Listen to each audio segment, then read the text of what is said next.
जानिए कैसे हुई सरगुजा सियासत से स्वतंत्रता संग्राम की शुरुआत। यूं तो छत्तीसगढ़ में कई ऐसे वीर योद्धा और क्रांतिकारी हुए जिन्होंने अंग्रेजी हुकूमत को अपनी साहस और वीरता के दम पर वापस भगाने के लिए मजबूर कर दिया था।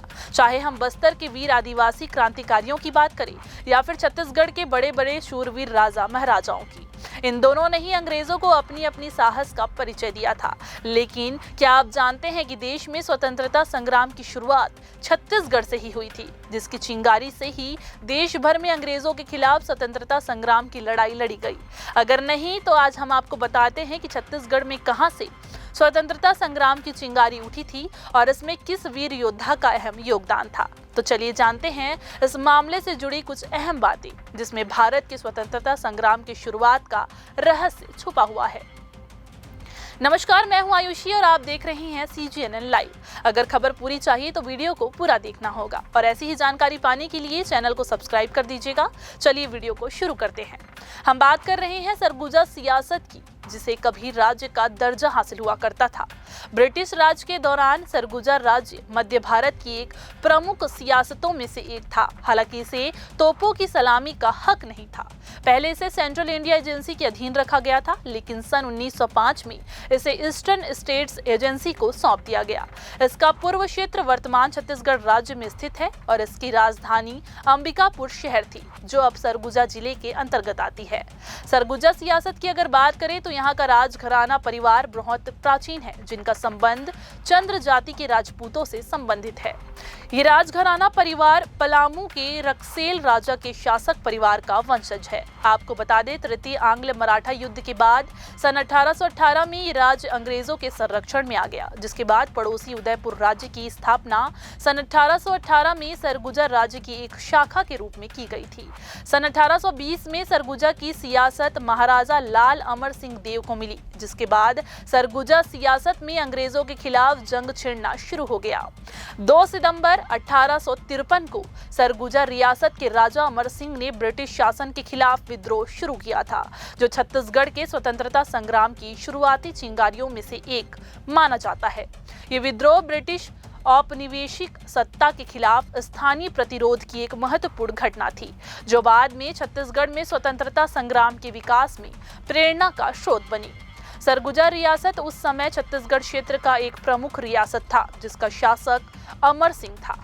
उन्होंने ब्रिटिश शासन के खिलाफ अपनी सत्ता और क्षेत्र की स्वतंत्रता की रक्षा के लिए विद्रोह छेड़ा था। आपको बता दें, सरगुजा रियासत छत्तीसगढ़ के प्रमुख रियासतों में से एक थी, जिसका क्षेत्र वर्तमान छत्तीसगढ़ राज्य में आता है। रियासत ब्रिटिश राज के दौरान भी अपनी विशिष्ट पहचान बनाए हुई थी और अमर सिंह का विद्रोह ब्रिटिश सत्ता के खिलाफ स्थानीय स्तर पर पहला बड़ा संघर्ष साबित हुआ। इस विद्रोह को छत्तीसगढ़ की स्वतंत्रता संग्राम की शुरुआती लड़ाइयों में गिना जाता है, जो बाद में पूरे भारत में ब्रिटिश शासन के खिलाफ व्यापक स्वतंत्रता आंदोलन का हिस्सा बना। अमर सिंह का ये संघर्ष सन 1857 के व्यापक विद्रोह से पहले की घटना थी, जो भारतीय स्वतंत्रता संग्राम की नींव रखता है। महाराज अमर सिंह देव का कार्यकाल काफी छोटा रहा, लेकिन उन्होंने अंग्रेजों से लड़ाई लड़ने में जो भूमिका निभाई, उसने पूरे भारत देश में अंग्रेजी हुकूमत के खिलाफ स्वतंत्रता संग्राम की शुरुआत कर दी थी, जिसके बाद ही पूरे भारत देश में हर जगह से लोग स्वतंत्रता संग्राम के लिए अपनी लड़ाई तेज कर चुके थे और अंग्रेजों को इसके लिए काफी संघर्ष करना पड़ा।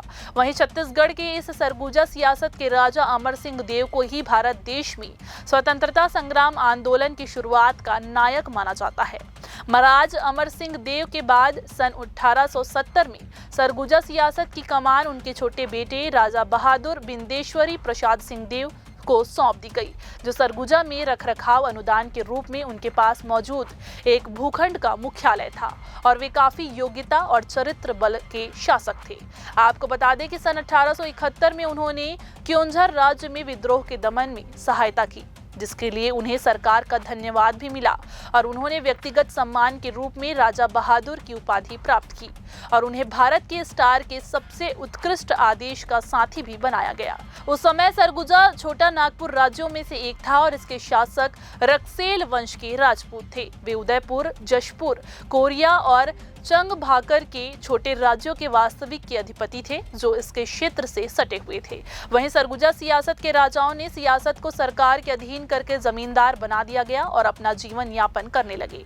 हालांकि सरगुजा में अभी भी अंबिकापुर, सरगुजा जैसे कुछ स्थानों पर इन राजाओं का महल देखने को मिलता है। सरगुजा सियासत के राजा के बारे में ये जानकारी आपको कैसी लगी, हमें कमेंट करके जरूर बताएं और वीडियो को लाइक और शेयर करें, ताकि हम ऐसे ही छत्तीसगढ़ के इतिहास से जुड़े राजा महाराजा और उनके पराक्रम के बारे में आपको जानकारी दे सकें।